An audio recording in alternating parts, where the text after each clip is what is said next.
still remember the smell of that turkey roasting in the oven, the way the butter and sage and thyme mixed together and filled every corner of my little kitchen. It was Thanksgiving morning, 2019, and I had been up since 5 o'clock, my old hands working through the recipes I'd made 1,000 times before. The pecan pie cooling on the windowsill. The cranberry sauce simmering on the stove, just the way my mother taught me when I was still a girl with smooth hands and dark hair. I'm 78 now, and my hands shake when I peel potatoes, but that morning they were steady. That morning, I had purpose. My name is Eleanor, though most people call me Ellie, and I need to tell you about that Thanksgiving. I need to tell you 'cause some stories sit inside you like stones, and if you don't let them out, they become part of your bones, and you carry them until you can't carry anything anymore. This is one of those stories. It starts long before that Thursday in November, back when I was young and foolish, and thought love meant sacrifice. Back when I believed that if you gave enough of yourself away, people would hold those pieces carefully, like precious things. I met Robert when I was 19 years old, working at a diner in Portland, Oregon, serving coffee and pie to truck drivers and salesmen who passed through town like weather. He came in one rainy afternoon in March, his hair wet and his smile crooked, and he ordered apple pie with ice cream, and told me I had the prettiest eyes he'd ever seen. I was young enough to believe him. Young enough to think that pretty eyes were enough to build a life on. We were married 6 months later in a small church with white carnations, and my mother crying in the front pew, not from joy, I realize now, but from worry. She knew something I didn't. Mothers always do. Robert worked construction, and I kept working at the diner until our first baby came, Sarah, born on a cold December morning with snow falling outside the hospital window. She had Robert's dark hair, and my small nose, and when they placed her in my arms, I thought my heart would split open from the love. I'd never felt anything like it.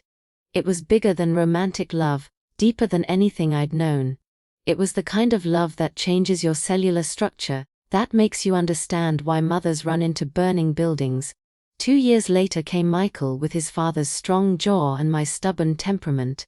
And 3 years after that, my baby, Grace, born early and small but fierce, oh so fierce from the very beginning. I gave up the diner. Robert wanted me home with the children, and I wanted it too if I'm being honest. I wanted to be the mother who made cookies after school and sewed Halloween costumes, and kept a clean house with dinner on the table at 6 o'clock sharp. I wanted to build the kind of home I'd dreamed about, the kind where children felt safe and loved, and never wondered if they mattered, so that's what I did. For 32 years, that's exactly what I did. Robert worked long hours, and I told myself it was because he loved us, because he wanted to provide. I told myself that when he came home smelling like beer and cigarettes, when he barely looked at the children's report cards, when he forgot my birthday 3 years in a row. I told myself stories because it's easier than facing the truth. The truth was that Robert was present but absent, there but gone. A man who lived in our house but not in our lives. He paid the bills and that was his contribution, and I was supposed to be grateful. But I loved my children with a fierceness that surprised me every single day. I went to every school play, every baseball game, every dance recital. I stayed up late helping with science projects and math homework. I learned how to fix a leaky faucet and change a tire because Robert was always too busy or too tired. I became both mother and father, soft and hard, gentle and strong. And I was good at it. My children knew they were loved. That's the one thing I did right. Sarah grew up and became a lawyer in Seattle. Smart as a whip, my Sarah, with her power suits and her briefcase and her important clients. She married a man named David, an investment banker, and they had 2 children, Emma and Joshua. Beautiful grandchildren with private school educations and soccer practices and piano lessons. Michael became a software engineer in San Francisco, married to Christine, a marketing executive, and they had 1 daughter, Lily, who was 7 years old and loved horses. And my Grace, my baby, she became a doctor, a pediatrician, married to another doctor named James, and they had twin boys, Owen and Ethan, who were 5 and full of energy and mischief. Robert died when I was 68. A heart attack at a construction site, sudden and quick, and I stood at his funeral in a black dress thinking about all the years we'd spent together, and how little I really knew him. People said nice things about him, the way people do at funerals, and I nodded and accepted their condolences and felt mostly relief, if I'm being truthful. Relief and guilt about feeling relieved. The children cried, especially Michael, who always wanted more from his father and never got it. I held them and let them grieve, and I thought, finally, now I can breathe. Now I can be just Ellie, not Robert's wife, not the woman always trying to make a difficult man comfortable. The first few years alone were strange and wonderful. I volunteered at the library. I took a watercolor painting class. I went to movies in the middle of the day just because I could. I visited my children when they let me, though they were always so busy, always rushing from one thing to another. I understood. They had important lives, demanding careers, children of their own to raise. I'd raised them to be independent, to chase their dreams, and I was proud of them, so proud my chest ached with it. But I noticed things. Small things at first. How Sarah would cut our phone calls short because she had a meeting. How Michael would cancel visits because Christine's family was in town. How Grace would promise to come for Sunday dinner, and then text at the last minute with an excuse. I told myself it was normal. They were busy. Modern life is busy. I'd watch other families at the park. Grandparents pushing grandchildren on swings, and I'd feel a hollow space in my chest, but I'd push it down. I'd remind myself that I'd see them at Christmas, at birthdays, at the important moments. Then came the invitations that didn't arrive. Sarah's promotion party that I heard about from a neighbor who saw photos on Facebook. Michael's daughter's dance recital that I learned about a week after it happened. Grace's twins' kindergarten graduation that I only knew about because I called that day, and she had to tell me she couldn't talk because they were at the ceremony. Each time, there was an explanation. They forgot. They thought someone else told me.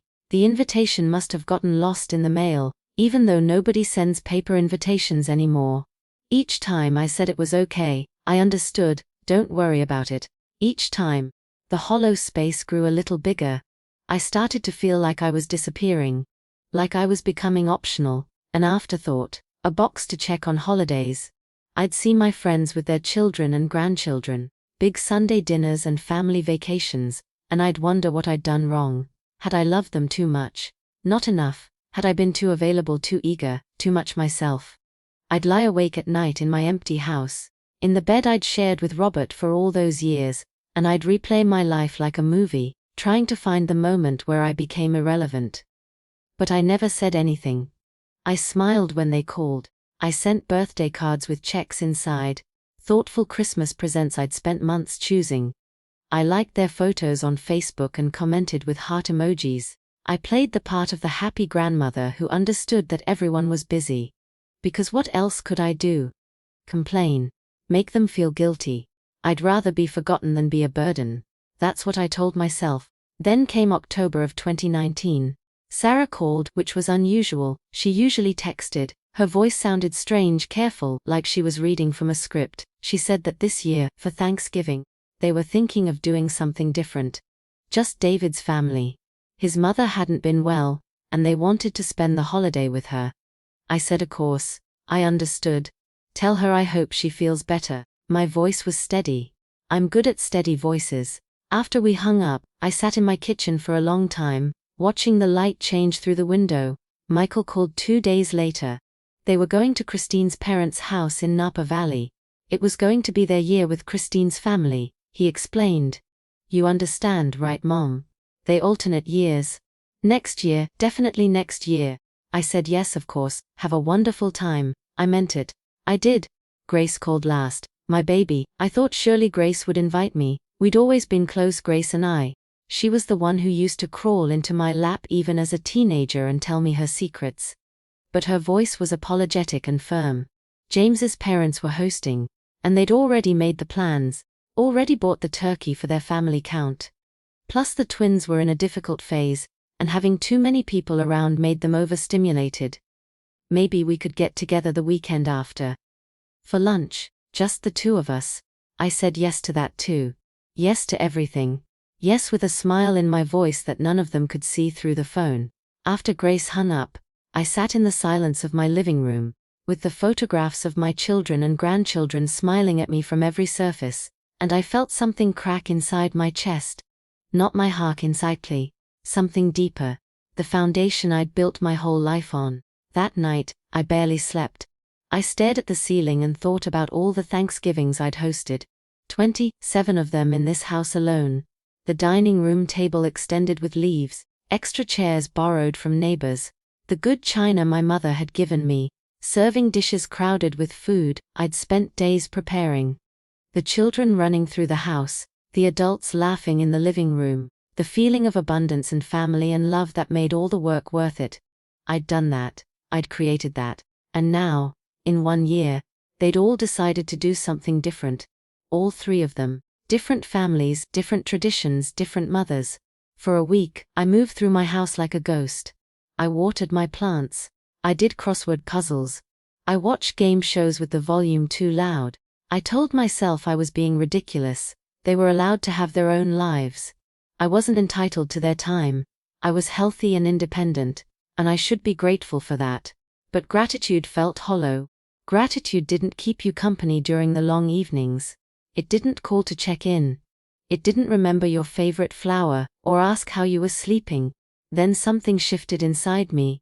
It was a Tuesday morning, 2 weeks before Thanksgiving. I was drinking coffee and looking at a calendar, and I thought, you know what?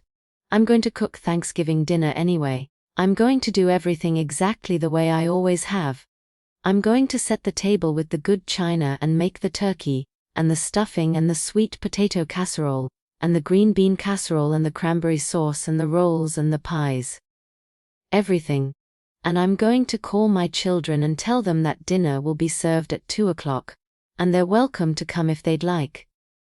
I'm not going to beg. I'm not going to guilt them. I'm just going to open my door and see who shows up. So that's what I did. I called Sarah first, left a message because she didn't answer. Hi honey, just wanted to let you know I'm cooking Thanksgiving dinner this year 2 o'clock. You're welcome to come if your plans change. That was it, simple. Then Michael. Same message. Then Grace. My voice stayed steady all 3 times. Nobody called back that day, or the next day, or the day after that. A week before Thanksgiving, Sarah texted Mom, I told you we have plans with David's family. I texted back. I do understand, sweetheart. Just wanted you to know my door is open if anything changes. Michael texted something similar. Grace called, and her voice was irritated. Mom, why are you doing this?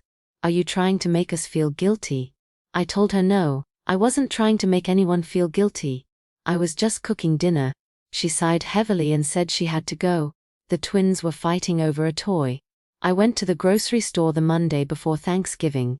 I bought a 20-pound turkey. Even though it was far too much for one person, I bought all the ingredients for all the dishes I'd made for decades. The woman at the checkout, a young girl with kind eyes, looked at all my food and said, "Big family coming." I said, "I hope so," and she smiled. In the parking lot, loading the groceries into my car, I saw the Hendersons, an older couple from my church. They asked if I was excited about Thanksgiving, and I said yes. I was cooking for my children and grandchildren. It felt true when I said it. It felt possible. That week, I cleaned my house until it sparkled. I washed the good china by hand. I polished the silver. I ironed the tablecloth, the cream-colored one with the delicate embroidery that my grandmother had made. I set the table for 15 people, counting everyone. All 3 children, their spouses, all 6 grandchildren, and me. 15 place settings, with name cards I wrote in my best handwriting. I put Emma's card between her parents, Joshua next to his brother, Michael and Christine on one side, Grace and James on the other. The grandchildren at one end where they could be loud and silly, me at the head, where I'd always sat, where I'd carved the turkey and said grace, and watched my family eat the food I'd made with love. Thanksgiving morning arrived cold and clear, the sky that particular shade of November blue that makes everything feel crisp and possible. I woke at 5 and started cooking. The turkey went in the oven first, and I watched it through the glass door, basting it every 30 minutes, the skin slowly turning golden. I made the stuffing my mother's recipe, with sage and celery and onions sauteed in butter. I mashed sweet potatoes with brown sugar and butter. topped them with pecans. I made green bean casserole from scratch, none of that canned soup nonsense. I made cranberry sauce that popped and bubbled on the stove. I made yeast rolls that rose in a bowl covered with a kitchen towel. The house filled with the smells of my childhood, of every good memory I had. I worked steadily, methodically, and I didn't let myself think too hard. I didn't let myself wonder if anyone would come. I just cooked. I set out the relish tray with pickles and olives and celery sticks. I whipped cream for the pies. I folded napkins into the fancy triangles I'd learned from a magazine years ago. I lit candles. I turned on soft music, jazz standards that made the house feel warm and alive. By 1:30 everything was ready. The turkey was resting on the counter, perfectly golden. All the side dishes were in serving bowls, covered with foil to keep warm. The table looked beautiful, like something from a magazine. I looked at it and felt proud. I'd done this. I'd created this abundance, this possibility of togetherness. I went upstairs and changed into my good dress, the navy blue one with the pearl buttons. I put on lipstick and the earrings Robert had given me for our 25th anniversary. I brushed my white hair and pinned it back. I looked in the mirror and saw an old woman trying very hard to be brave. At 1:45, I went downstairs and sat in the living room where I could see the driveway. My heart was pounding in a way that worried little, but I ignored it. I watched the clock. 1:50, 1:55, 2 o'clock. I stood and went to the window, looking out at the empty street. My neighbors across the way were loading into their car, probably headed to their own family dinner. I waved, and they waved back. 2:15. I went to the kitchen and checked the food. Still warm, still perfect. I adjusted the name cards on the table, straightening Sarah's, moving Michael's slightly to the left. 2:30. I called Sarah's cell phone. It went straight to voicemail. I didn't leave a message. I called Michael. Same thing. I called Grace, and she answered on the fourth ring. I could hear the twins screaming in the background, and adult voices and laughter. "Mom?" she said, sounding distracted. "Is everything okay?" I asked if she was coming. There was a pause, and then she said, "Mom, I told you we had plans. Are you alright? You sound strange." I told her I was fine and hung up. 3 o'clock. 3:30, 4 o'clock. I sat at the dining room table, in my seat at the head, and I looked at all the empty chairs. 15 place settings and one person. The candles burned low. The food grew cold.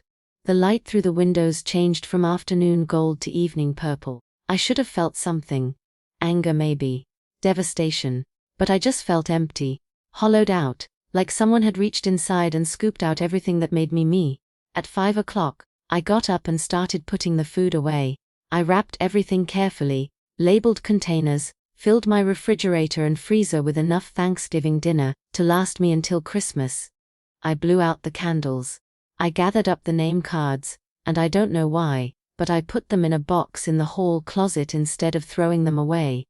I washed the good china by hand, dried it, put it back in the cabinet. I folded the tablecloth. I took off my good dress and my earrings. I washed my face and looked at myself in the bathroom mirror. My eyes looked back at me, and they belonged to a stranger. I didn't cry. I think I was beyond crying. I put on my nightgown and my bathrobe, and I sat in my living room in the dark, watching the lights from the Nana's windows, imagining the families inside, warm and together. Around 9 o'clock my phone buzzed. A text from Sarah. "Hope you had a nice day, Mom. David's mother really appreciated us being there." Then Michael. "Happy Thanksgiving, Mom. Napa is beautiful. Wish you were here." Then Grace. "Love you, Mom. Hope you had a good day. Let's definitely do that lunch next weekend." I read each message twice. I turned off my phone. I sat in the dark for a long time, and I thought about my whole life. Every choice I'd made. Every sacrifice. Every moment I'd put my children first, my needs last. I'd been a good mother, I knew I had been. I'd loved them with everything I had. I'd given them security and stability and presence. I'd shown up for every single thing that mattered to them. Every single thing. And tonight, not one of them had shown up for me. Something crystallized in me then, hard and clear.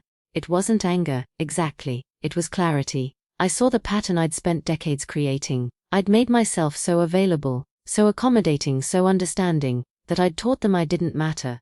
My needs could wait. My feelings could be put aside.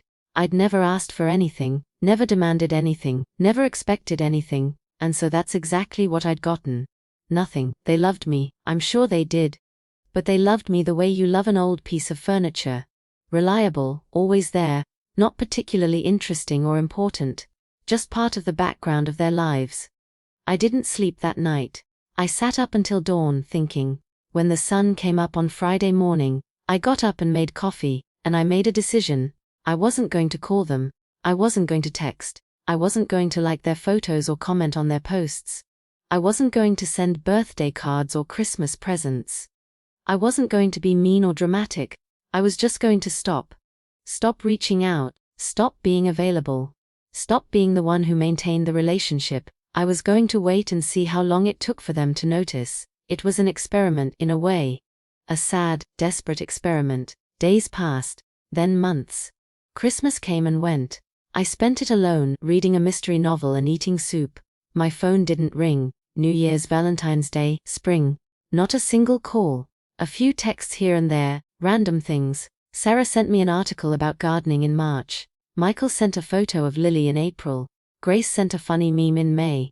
I read them and didn't respond. I wondered if they even noticed. In June, I had what my doctor called a minor heart event. Nothing serious, he assured me, but a warning. I needed to reduce stress, eat better, exercise more. He asked if I had family support. I said yes, lying easily. In the hospital for those 2 days, no one came. No one even knew I was there. I watched other patients receive visitors, flowers, balloons, and I stared at the ceiling and wondered what it meant that I could disappear and no one would notice for days. Maybe weeks. Maybe longer. By July, 7 months had passed since Thanksgiving. 7 months of silence on my end. They'd sent maybe a dozen texts total between the 3 of them. Short, meaningless little messages that required no response. Not one of them had called. Not one of them had asked why I'd gone quiet. It was my birthday in August, and I woke up that morning with a strange feeling of calm. I was 79 years old. I didn't know how many birthdays I had left, but I knew I didn't want to spend them waiting for people who weren't coming. The text messages started arriving around noon. Happy birthday, from Sarah. Happy birthday, love you, from Michael. Happy birthday, Mama! Hope you have a great day, from Grace. Short, obligatory, thoughtless. I read them and I felt nothing. I didn't text back. Instead, I made myself a small cake from a box mix, lit a single candle, sang happy birthday to myself in my empty kitchen, and ate a slice while watching the birds at my feeder. It was, in its own way, peaceful. That evening, Grace called. I stared at the phone for a long time before I answered. Mum, she said, and her voice was concerned. Are you okay? You didn't respond to my text. I said I was fine. There was a pause, and then she said, Is something wrong? You've been really quiet lately. I almost laughed. Quiet? I'd been invisible for 7 months and she'd just now noticed. I told her I'd been busy. Busy with what? She asked. Genuinely confused. What could a 79-year-old mother possibly be busy with? I said I'd taken up bird watching and had joined a book club. Both lies, but she didn't need to know that. We talked for 5 more minutes, awkward and surface level, and then she had to go because the twins needed something. After we hung up, I realized that I'd been holding my breath, waiting for her to ask about Thanksgiving. Waiting for any of them to say something, to acknowledge what had happened. But it was like it never occurred to them. Like that day had just been another day, easily forgotten. Maybe it had been for them. Maybe I'd been the only one who'd felt the weight of those empty chairs. September came, and with it the first hints of fall. The leaves started to turn, and the air got that sharp quality that always made me think of new beginnings. I'd lived in this house for 43 years. Every room held memories, most of them good. But it was too big for just me. Too full of ghosts. Too full of waiting. I called a realtor, a nice woman named Patricia, and I told her I wanted to sell. She came over, walked through the house, and gave me a number that seemed impossibly high. It's a seller's market, she said. Beautiful old homes like this, with character and history, people love them. I signed the papers that day. It sold in 3 weeks. A young couple with 2 small children. Their eyes bright with dreams about the life they'd build here. I watched them walk through my house, pointing at things, planning where their furniture would go. And I felt happy for them. They'd fill these rooms with noise and life and love. They'd make it a home again. We closed in October, and I had 30 days to pack up 40, 3 years and find somewhere new to go. I didn't tell my children I was selling the house. I packed methodically, room by room, putting things in boxes labeled, keep, donate, throw away. I kept less than I expected. Photographs, my mother's china, a few pieces of furniture. Donated most of it, entire closets full of things I'd accumulated over decades. Christmas decorations I'd never use again. The good Thanksgiving china. All those years, I'd kept everything, thinking I'd pass it down to my children. But they had their own things now, their own styles, their own lives. They didn't want my old furniture or my mother's dishes or the handmade quilts I'd saved. I knew this without asking. I found a small condo in a retirement community about 40 miles away.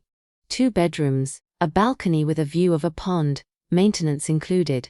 It was perfect for one person who wanted to start over. I moved in on November 1st, 3 weeks before Thanksgiving. The silence from my children continued. No one asked why I wasn't answering texts promptly. No one seemed to notice I'd changed my address when I sent my rare responses. On November 15th, I received 3 calls in one day. First Sarah, then Michael, then Grace. It was like they'd coordinated, though I'm sure they hadn't. They'd probably all just realized Thanksgiving was in a week and felt obligated to extend an invitation they hoped I'd refuse. Sarah offered to host me at her house this year, her voice bright and false. Michael said I could come to San Francisco if I wanted, though it was a long trip. Grace said maybe we could finally have that lunch we'd been planning. I told each of them the same thing. I said I had plans. They each sounded relieved. Oh, good, Sarah said. I'm glad you won't be alone. She didn't ask what my plans were. Thanksgiving morning, I woke up in my new condo, in my new bedroom with its unfamiliar walls and different light. I made myself eggs and toast. I sat on my balcony in the cold morning air and watched ducks on the pond. Around noon, I got a text from Sarah. Happy Thanksgiving, Mom. Then Mike, hope you're having a great day. Then Grace, love you. Thankful for you today. I read them and I set my phone down. I didn't respond. That afternoon, I went for a walk around the retirement community. I passed other units where people were having dinners, saw them through windows, families crowded around tables. I didn't feel sad anymore. I felt something else. Free, maybe. Or maybe just accepting. I'd spent my whole life being a mother, and I'd done a good job. I'd raised 3 successful, independent children. But somewhere along the way, they'd become independent from me, not just from childhood. I'd disappeared from the center of their lives, and maybe that was natural. Maybe that was how it was supposed to work. Maybe I was grieving not their absence, but the end of being needed. And maybe, finally, I had to learn how to be just Ellie again. Not somebody's mother, not somebody's wife. Just me. By the time you're 70, 9 years old, you understand that life doesn't give you the endings you write in your head. There's no dramatic confrontation where you tell your children how they hurt you and they apologize and promise to do better. There's no moment of perfect understanding. There's just the quiet truth that people love you the way they're capable of loving you. And sometimes it's not enough.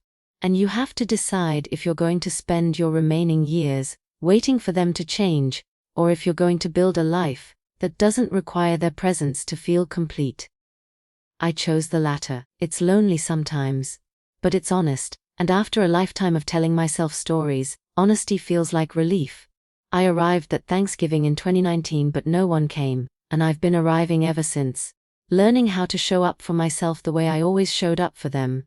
It's not the story I wanted to tell, but it's mine, and maybe that has to be enough.